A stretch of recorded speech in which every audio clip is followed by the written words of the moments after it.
you go to that where the slides and code are, it'll have those resources as well. Okay, the next one, I'm going to use a virtual machine. If I can,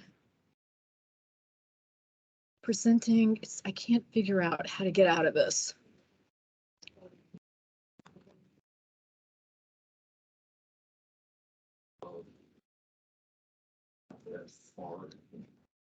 On now. It would not move previously. I kept trying. Okay, I'm going to close that. I'm going to find my other slide deck. Guess I should have done this during the lunch.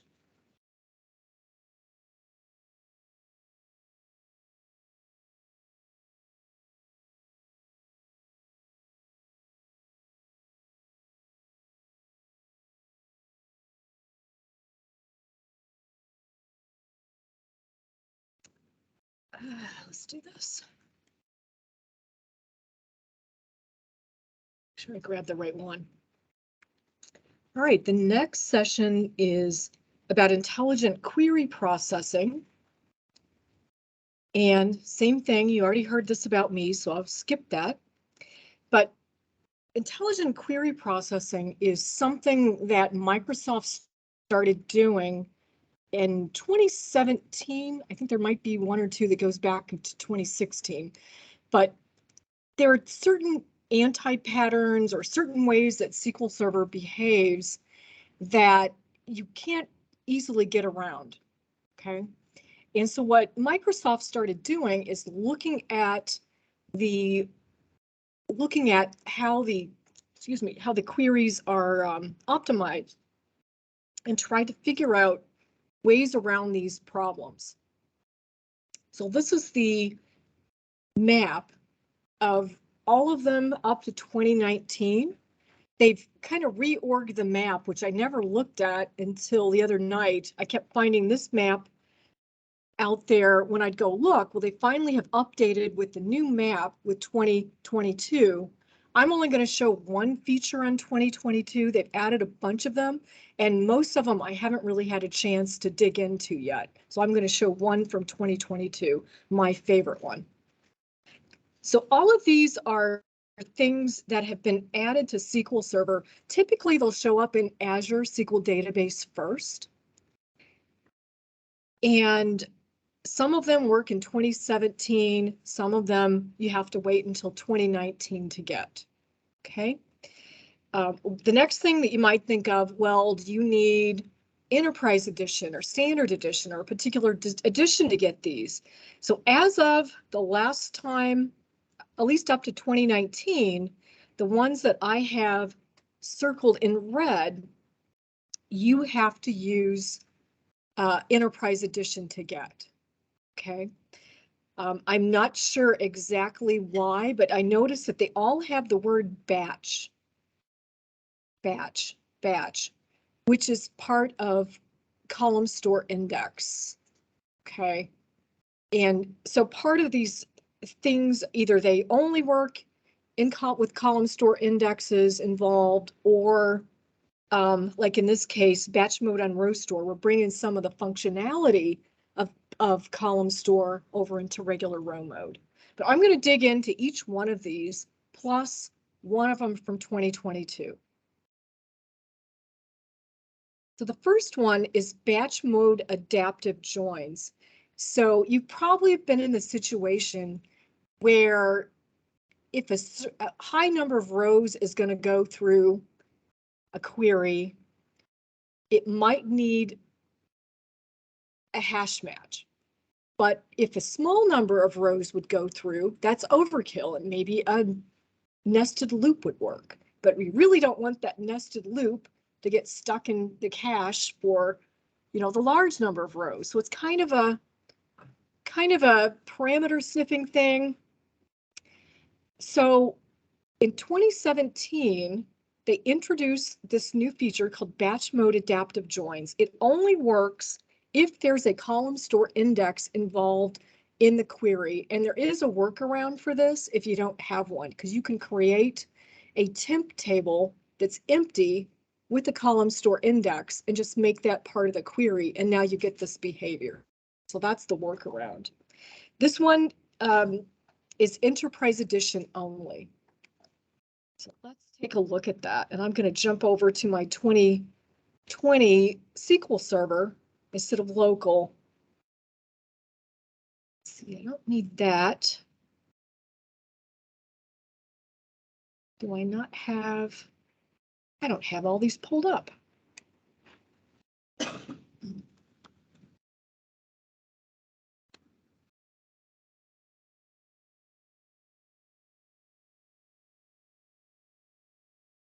Here we go.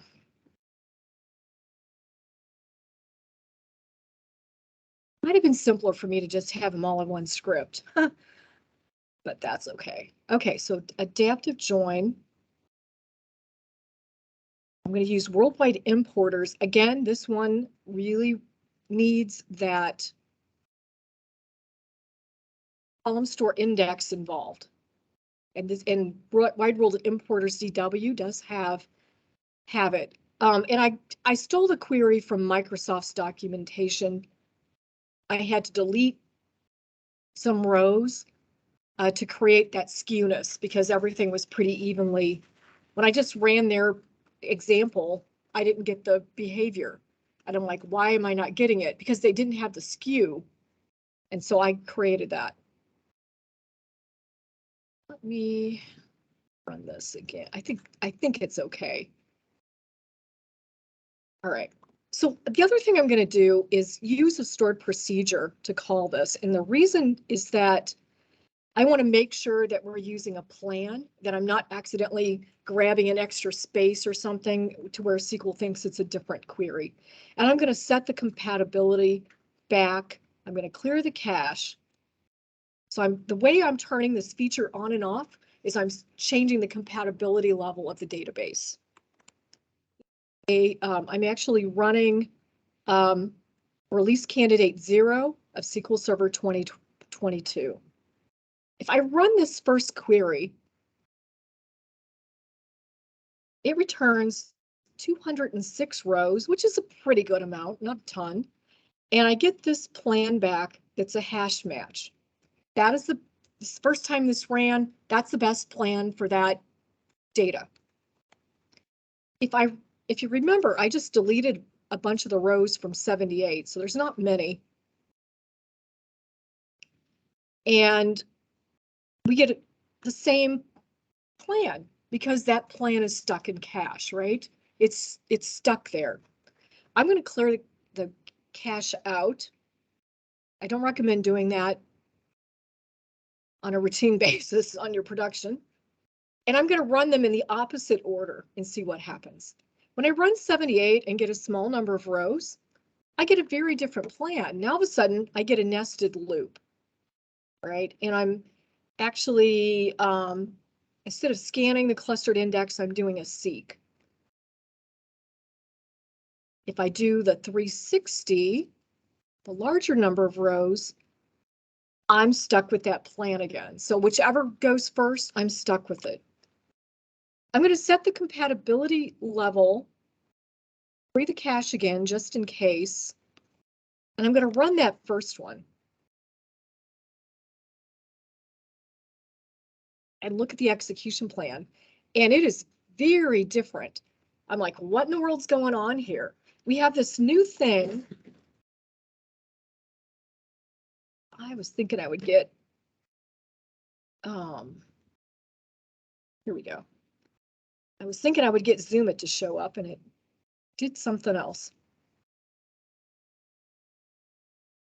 Go back to where I was. Did I close that? Ah, that was dumb. I just put this Zoom It thing here thinking that would kick off. Okay, so let me go back here where I was. Run this again.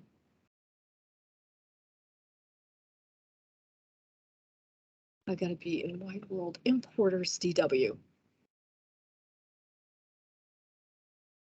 All right, back to where I was before I pressed the wrong thing. And I gotta turn that on. There we go. I was wanting to zoom in. Oh, that's something bad happened when I tried. So it's this new thing called an adaptive join. And notice that there's two different paths into that join on the same table. Notice that one of them has 0 of 7, one of them has got 5 of 5. So there's two different paths, but this adaptive join is only going to take one path in. And then this adaptive join is something really new we've never seen before.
I've had that marked mute the whole time.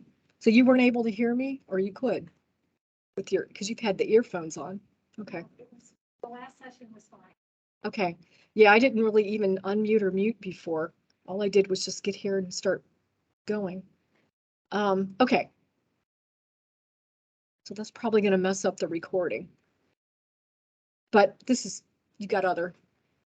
All right. So that's how that works. Again, it's enterprise edition only. There's got to be a column store index involved somewhere in the query. So I'm going to pop back to the slides. This one's called interleaved execution. Not a fan of the name because I'm like, what does that mean? So if you have a multi-statement table valued function, that comes back in your plan as having 100 rows, no matter what that thing does, 100 rows. That's really going to affect your plan, okay? Because it could be 1 billion rows, it could be 10 rows. So the plan, so what this does is that it will actually go out and,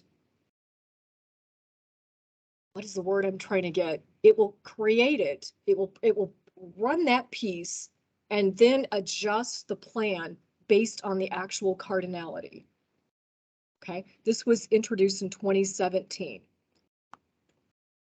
So if you have, so I've been places where they used, somebody got the idea, let's turn all the temp tables into table variables. No, I'm thinking of the wrong thing. That's coming up.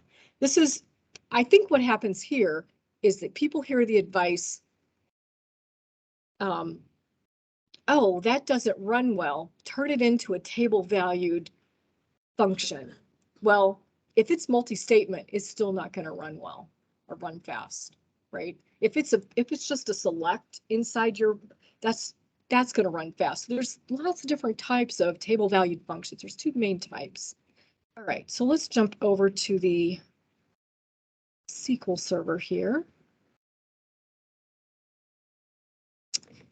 And I'm going to turn that on.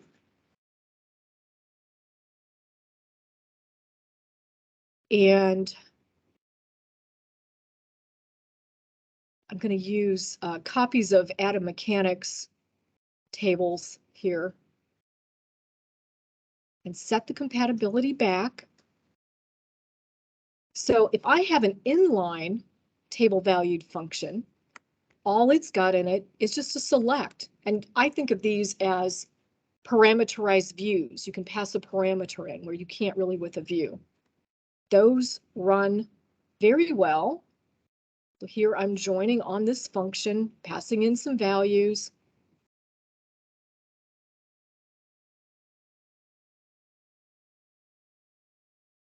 And I can see all the tables. Okay, I see all the tables. But what happened if I had a multi-line function? So here, I was not very bright and didn't know that I should just return that select list. And instead, I inserted into, I returns this table. Instead of just returning it, I did an insert into it, and then return that.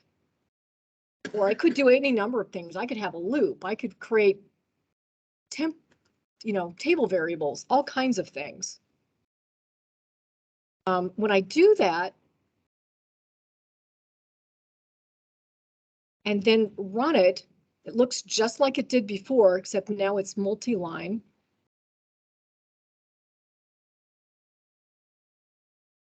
It took a little bit longer to run, but now in my execution plan,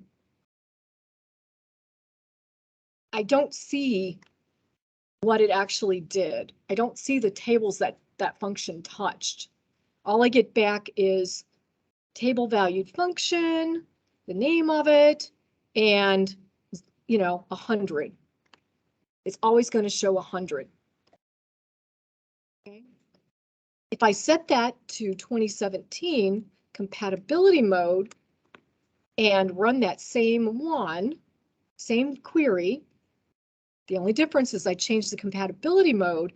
Now I get a much more, actually I still don't see it. I still don't see what's in there, but now it knows that there's a lot more to that and it can adjust the plan. I did notice that it does seem to cache that number, but so here, let's see, what am I doing different? Oh, this is a different query. If I run this one, it's a different function. I'm getting back 0 of 6314. If I run this one with different parameters, different number of rows come back. Actually, I'm getting back the same. Let me adjust that. Let's make this.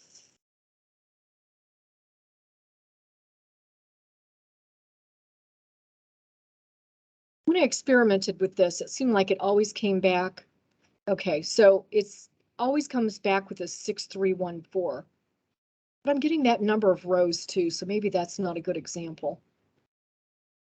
But the other caveat with this is that you can't pass a column in. If you pass a column in, then it's going to not be able to do that, because if you pass a column in, it's going to have to do a loop. It has to run the function for each row one at a time, if that makes sense. If you're only passing in a hard-coded value or a variable, then it can just generate that table and now it's got it. But if you pass in a column, then you're back to it's more like a loop, how it runs. Any questions about that? Okay, I'm going to move on.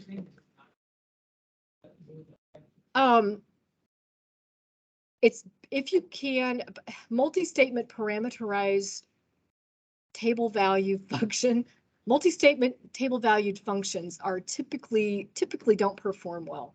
So you've got to be careful with functions. There's a lot of bad things can happen with functions in SQL Server. Okay, here's one on table variables. And I have a tendency to get these two mixed up for some reason, because in both cases, they create this thing that's got the wrong cardinality, you know. So I have been at places where they decided at some point to get rid of all their temp tables and turn them all into table variables. And the problem is that this returns a row count of 1, so you get super bad plans. So I was actually in a project to turn them all back into temp tables. So the plan's going to adjust based on the actual row count, and this was introduced in 2019. So let me go run that one. And that one is number 3.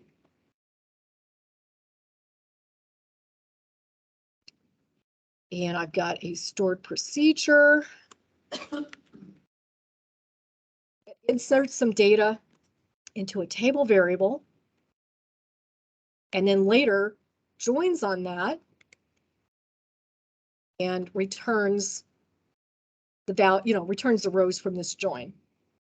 If I set the compatibility level to 140 and then call my stored procedure, let me turn that on.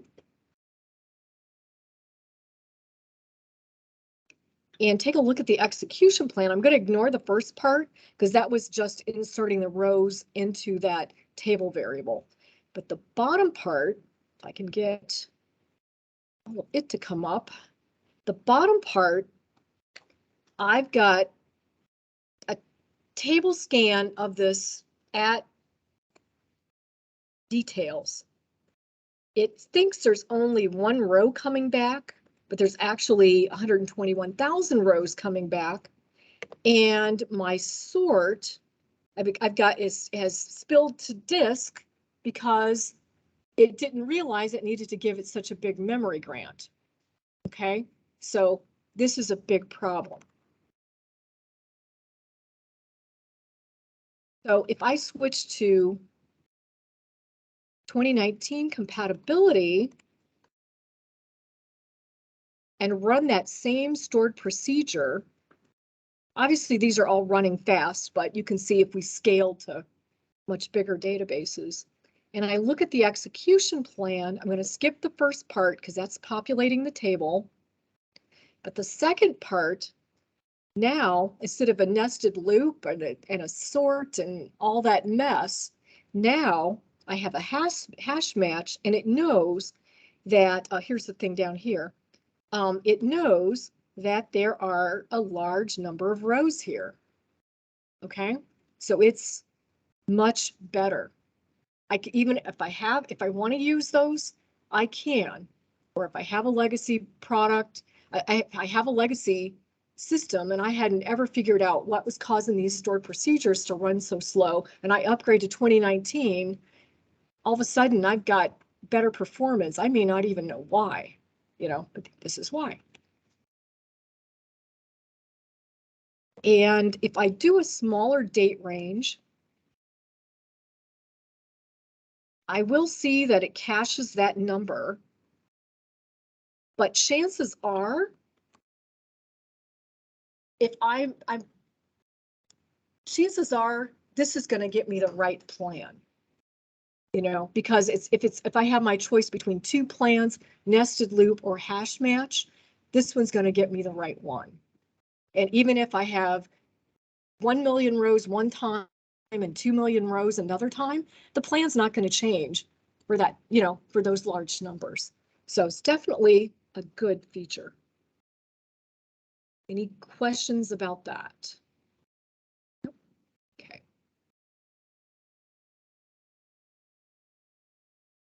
Here's another one involving functions. This one involves scalar functions, scalar UDF inlining. So I've seen situations where there were so many functions being used, and there were nested functions calling functions, because that's just how they work. They were developers. There was no DBA on staff, and that's just how they worked, because that's how you work in your application code, right? You hide all the complexity in functions. Their T-SQL looked beautiful. However, you know, I was able to take a process by adding like a couple of indexes and unwinding all these functions and figuring out how to make it better. They ended up with uglier T-SQL, but a process that took a minute to run instead of an hour, you know. So what this does is it takes the UDF, and if possible, it changes it into kind of like an expression, all right? If your UDF is like a formula, like some kind of proprietary formula in your company calculation, it will take that out of the function, and you're going to use it a million places, right? So you want it in a function. Well, what it does is that instead of calling it once per row, it will take that function, this is under the covers, and put it in the select statement. So if you know, it refactors it in that way, if possible. Now, it doesn't work for everything, but it does work for quite a few things. You could have if-thens. You could have, let's see, if-thens. It doesn't work if you have date functions. It doesn't work if you have loops, at least right now. Now, they might improve it down the road. And this one's 2019. This one, I've also done a whole, like a 10-minute session just on this one in the past. Okay, I'll turn that on. Here is my scalar UDF that returns an int. So I could just pop this right in a select list or the where clause or anywhere I would like to stick it, pretty much. I'm going to pass in a year and a product ID, and I'm declaring a sum, and then I'm grabbing the sum, and then I'm returning the sum. So there's better ways I could have done this, but this is a simple example. I'm going to change the compatibility level. I am going to drop the clean buffers to make sure we're not cheating. And I'm going to call this function. It probably is going to run fast, and the reason is that it used to run slow. Well, actually, I'm running it on a VM in Azure. This is probably the first time I've done that. Previously, on my local laptop, it used to take long, and then it started running fast when I got a new laptop. But this is the first time I've tried it out on an Azure VM. But what I really want to look at, so if we take a look at the function, we're calling the sales order header and the sales order detail tables. Keep that in mind, because when I look at the execution plan, I don't see anything about those tables. They are a lot bigger than the product table. I don't see anything about them. All I see is this compute scalar here of a cost of 0. So this is a black box. You know, we're calling this function, and we're calling it once per row, which is what I had to prove to that one company where they were calling a function once per row with the same hard-coded value and didn't realize it. So I got, back then, I brought up a profiler and showed them we're calling it over and over and over and over and over. You're like, oh, we never knew that. Like, yeah, just in that case, all they needed to do was save that value one time into a variable and then pop the variable into their select list, because they were calling it with hard-coded dates.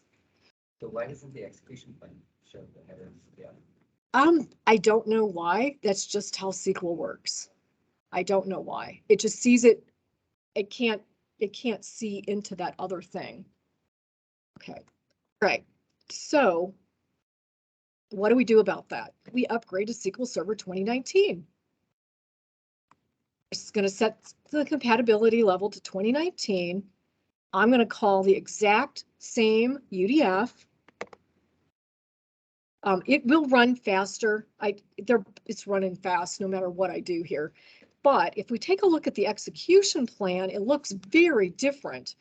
Now we've got this much bigger, more complex execution plan, because what it did under the covers, it said, oh, wait a minute, this is really just a join. So we're just going to join these tables. All I had in my function was I was just taking that parameter and grabbing a value and returning it.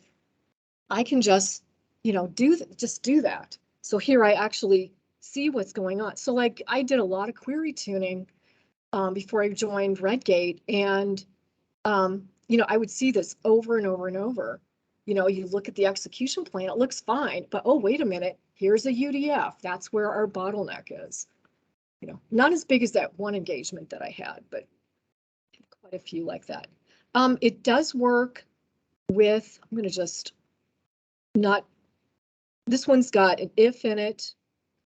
If you have like a get date or one of those that grabs the current date, it is not going to work. So it works for that one where I've got an if, still works. You can see that it's drug out there. It doesn't work for loops. So if I create this one and then there it is, and then call the one for loops, it's not going to work. I mean, the function works, but you're not going to get that inlining. And what?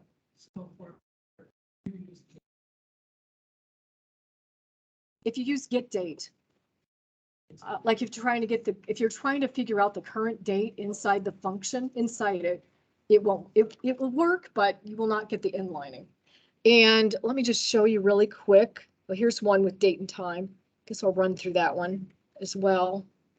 It's got a get date.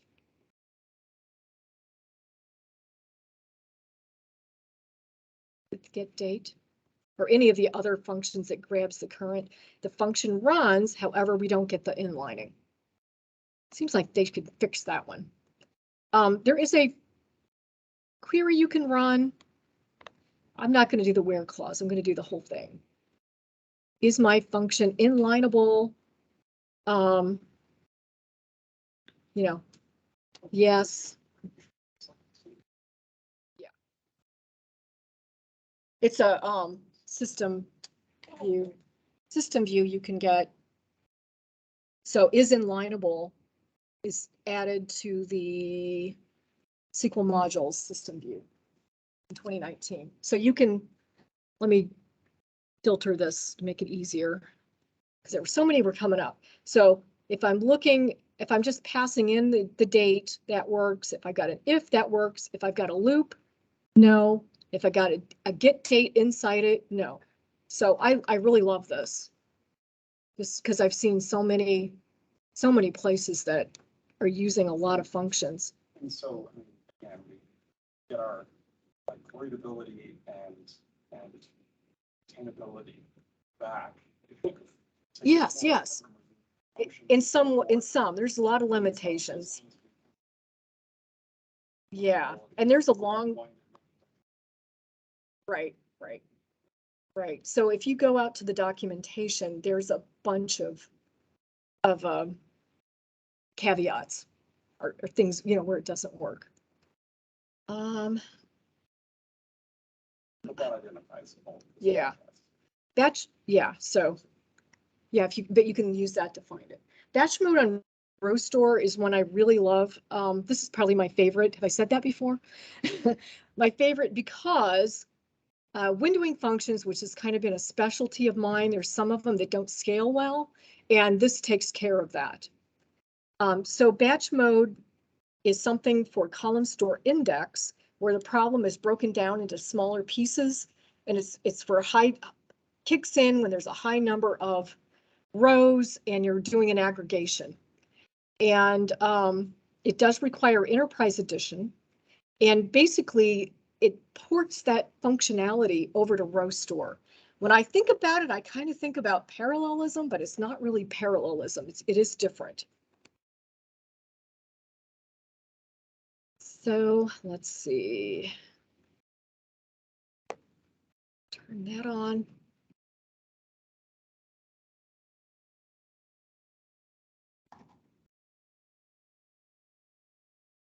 So if I'm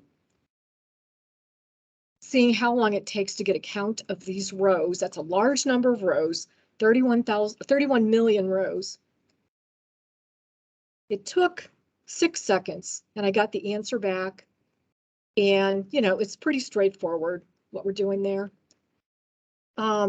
If I set the compatibility level to SQL Server 2019 and run that same query,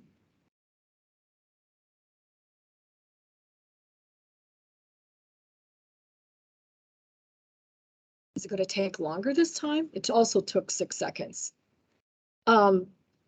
So I would have expected it to be faster, but it wasn't. So maybe it didn't kick in. Look at the execution plan.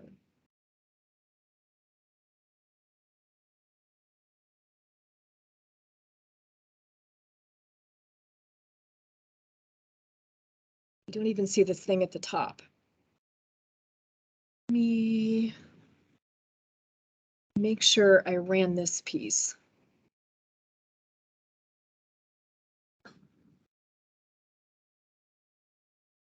It should kick in.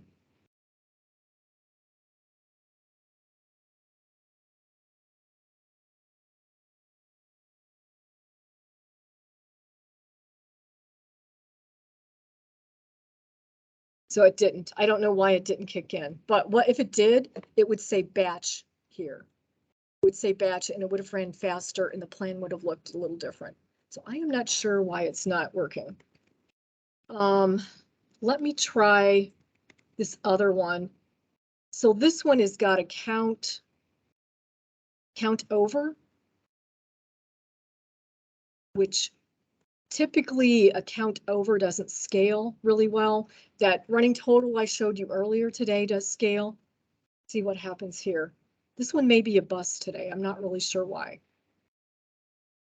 I am running it on release candidate 0, so maybe that's part of the problem. Yeah, it is not working. Okay, skipping that one. You'll have to trust me on that. Did I put it back? Oh, the first one. Okay, so now I'm putting it on 150. Okay.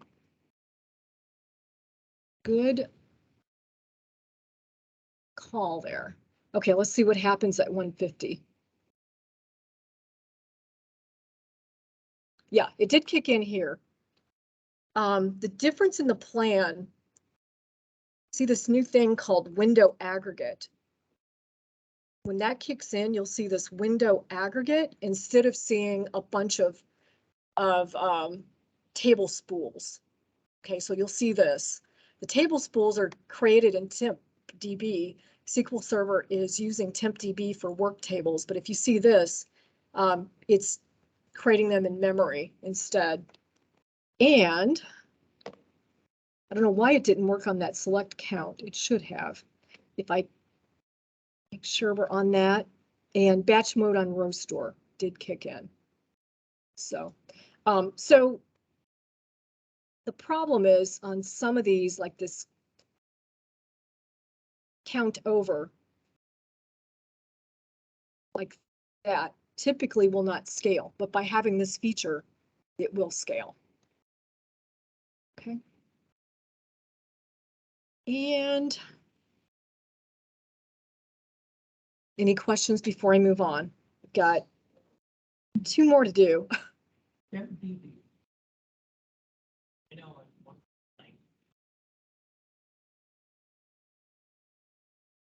It does spill over to disk after a certain threshold. That happened to. Does it happen? Does it spill over to? So if we run, this one is not, if I run this one with the old compatibility level, it's not spilling over to disk, because spilling over to disk is like a bad thing happened you didn't expect. This one is working as designed. So if we look at this old way of doing it, table spools is not spilling over to disk. It just is how it works. Because so as you see spilling out over disk, you'll see a little exclamation point. you know? And actually the next demo will show that, which is memory grant feedback. So memory grant feedback is a problem that happens sometimes where the wrong amount of memory is granted to a query. It could be too little, it could be too much. I think too little is the worst because then it's going to spill to disk, right? It does require, I don't think that's right. I've got requires enterprise edition, but I think that is something that I took off of one. I got too many versions of slides floating around. I don't think it requires enterprise edition. On the room mode in 2019, 2017, it does require. Okay, so this one, batch mode on row store, does require enterprise. This one does. So this is a batch mode is a column store index feature that we're going to apply to row to make the calc to take advantage of that functionality. This one, I think it's just, it does say, I see what you're saying. I see what you're saying. Because that batch mode. Yep, I was not looking at that. You are right. So what this does is takes a look at whether the memory was too high or too low and readjusts that. In 2017, it only worked in batch mode, like you mentioned, and in 2019, it will now work in row mode as well. The problem with this is that if you have a lot of fluctuation in that parameter you're sending, eventually it'll say there's too much change here, I quit. And I'll show you an example of that. The other problem is that, let's say it did figure out a good memory grant and it's working perfectly, and then you restart your SQL server, then you have to go through that again. And so in 2022, it will save that from reboot to reboot. I'm thinking you've got to have query store running. Again, I haven't looked into the 2022 a whole lot. I got so much to learn with my new job. I'm spending my time learning that instead of some of the SQL Server stuff. Let's see.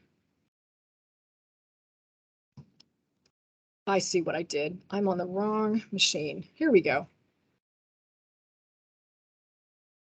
Batch mode on row store.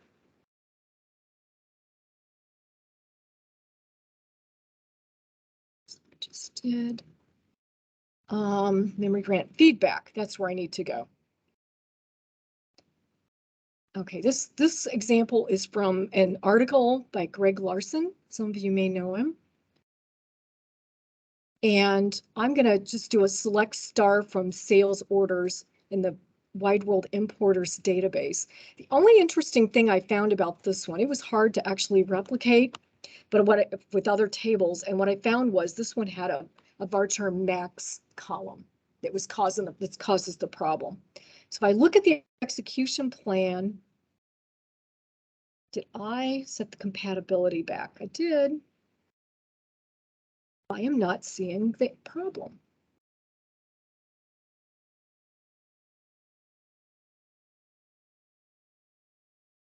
There it is.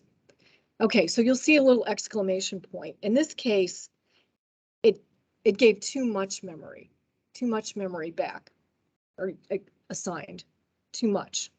But it could go either way. And I'm going to set the compatibility level to SQL Server 2019, and then I'm going to run this. I probably have to run it a few times.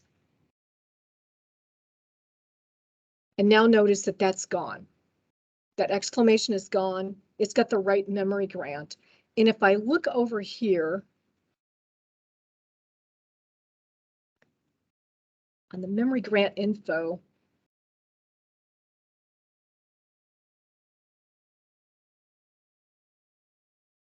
oh, it's got an accurate grant. Here's where you find it's saying it's not doing it. So I don't know why it had the exclamation point before, but this is where you'll see the status. just behaving a little differently than, but you know, that you get with 2019. So let me try something else here. Things are it seems like things are behaving a little bit differently than I expect, but I did move up to 2022. All right, there's my proc.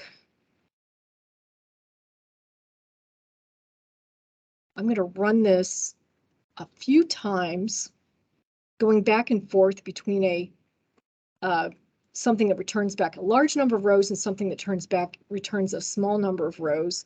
It's going to return a bunch of execution plans.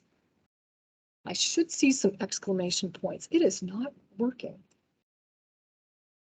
That you're running out of Azure instance, you get shape of basically a little different than the laptop, and it's making very. It's a different version. It's SQL Server 2022. So I'm not quite sure what's happening. Typically what you would see here is you'd see it try to adjust and go back and forth until finally it says, I'm done. Here you can see it's saying percentile adjusting. You'll see that. We go on that one, percentile adjusting. So possibly on SQL Server 22, they might have, they know they improved this function, so I'm used to the 2019. But eventually, let's see what it says at the bottom. It should say it gave up. I did not check before I decided to run this over here.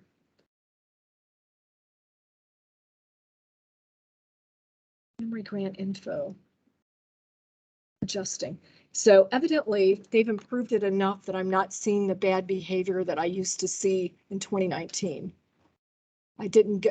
My fault. I didn't go back in and double check. I just made sure everything ran. I'm like, okay, I'm here. The reason I wanted to run these on 2022, and even though it's still in beta, is because I wanted to show you one of the new features. And I'm just going to go ahead and show that. I don't have a slide on it.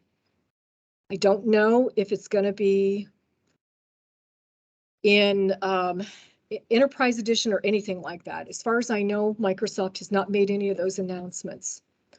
So what I've got is a stored procedure that I'm going to call with a specific parameter.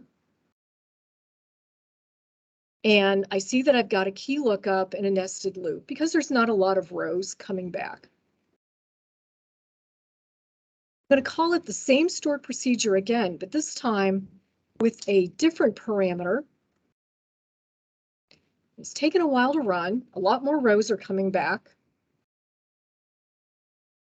And I'm getting the plan that I would like. Did I run all of this? Let me try it again. Set that back. Oh, it's on the wrong thing. Let's do that. I did not have it. I showed you the desired behavior, not the problem.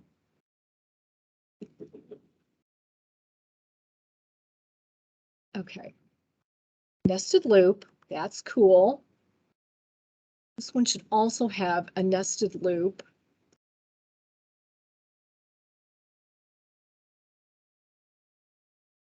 It's taken a while to run.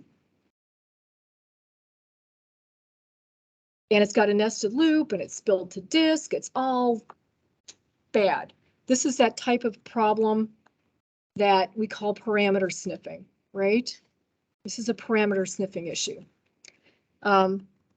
Because the first query, and again, this one will also have the same problem. This one's got the nested loop, not quite as bad. So if I go up here and change this to 160,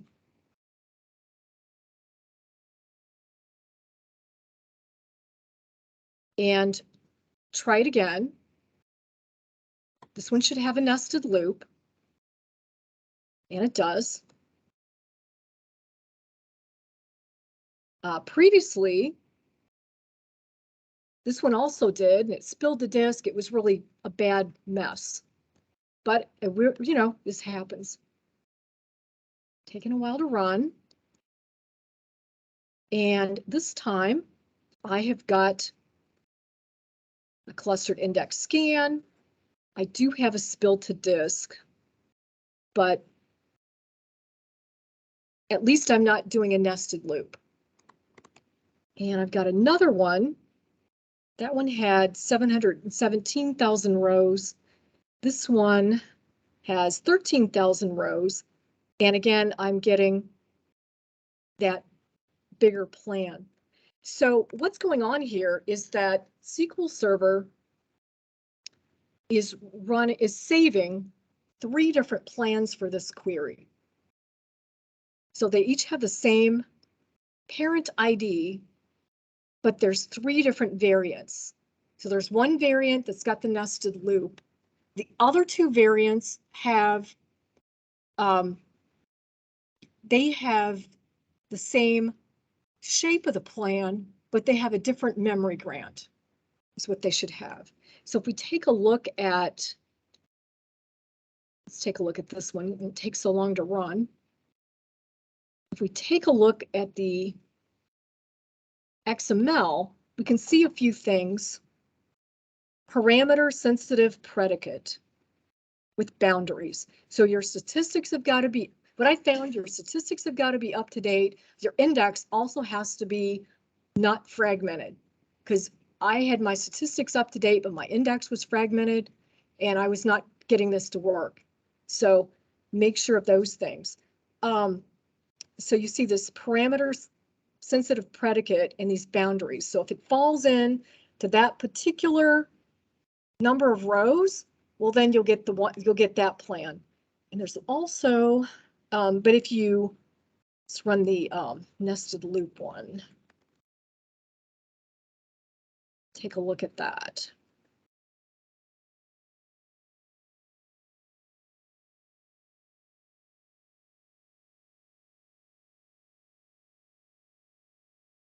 Showing the same thing, which doesn't make sense. That is not making sense. Did I do the right thing?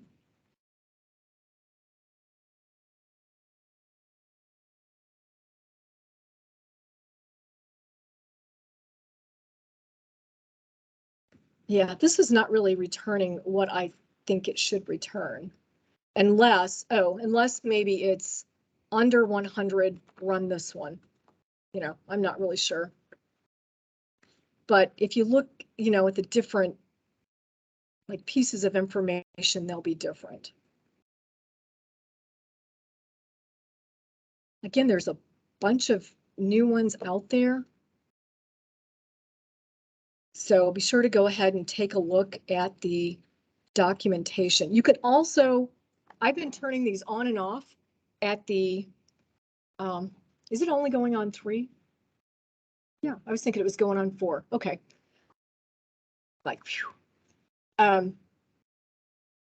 You can turn these on and off by turning the compatibility level of the database on and off. That's what I've been doing. But what if you want to turn just one of them off? What do? You can turn it off at each individual feature. You can turn off and on. And you can also disable one on a particular query if you would like to. So I can show you that.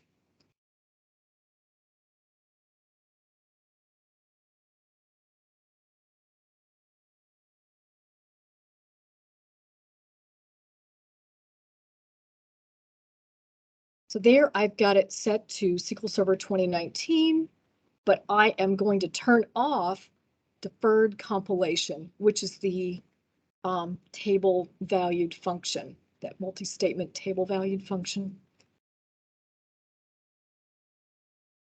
I'll run this.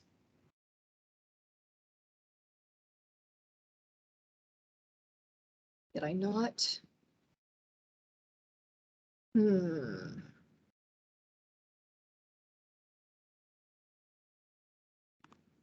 see, expects a date.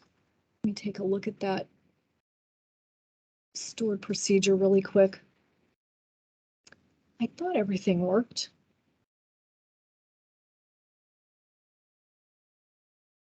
Get info by product.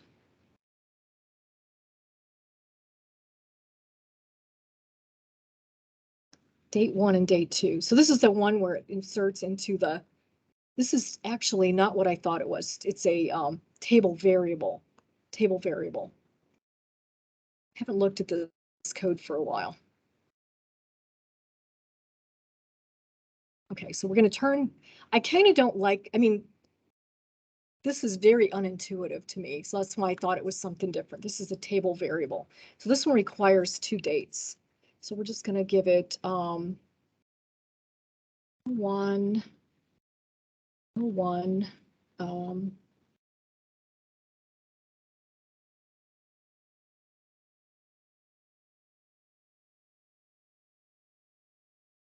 I hope that's good dates for that.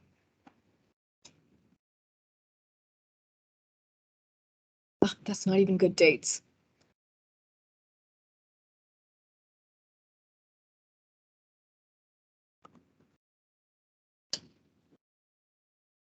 Be really nice if they updated the dates in that database at some point.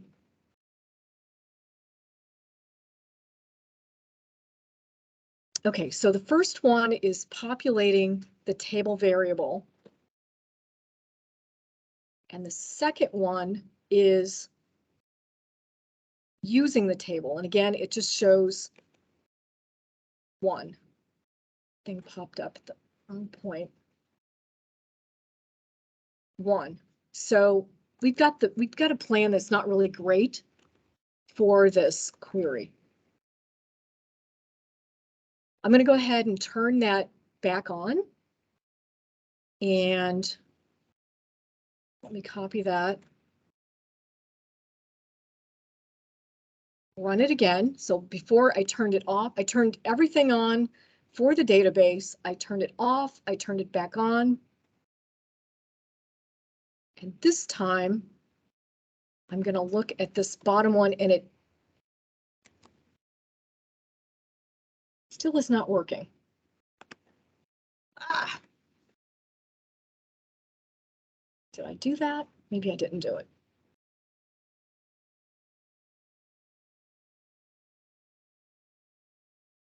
Try it again. There it is. Now it's working. I must not have hit that. So now it's seeing that there's a large number of rows in the table, and we're doing a hash match. Okay.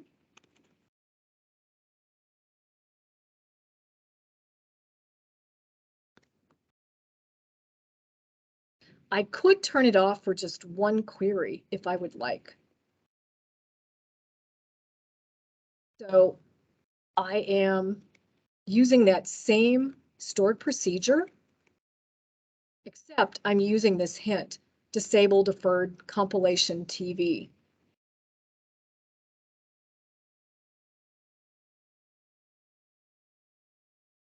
And then whenever I run this is the new stored procedure, I went ahead and changed the name.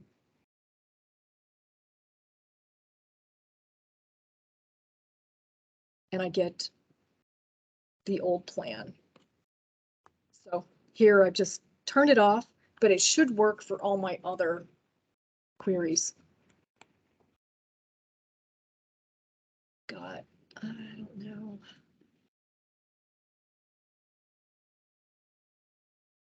Seems like that's just the same thing. So any questions about that? I mean, it's nice that it's really flexible. You don't have to turn off all the features if something's causing a problem. When it first came out, there was actually a bug with the inline UDFs.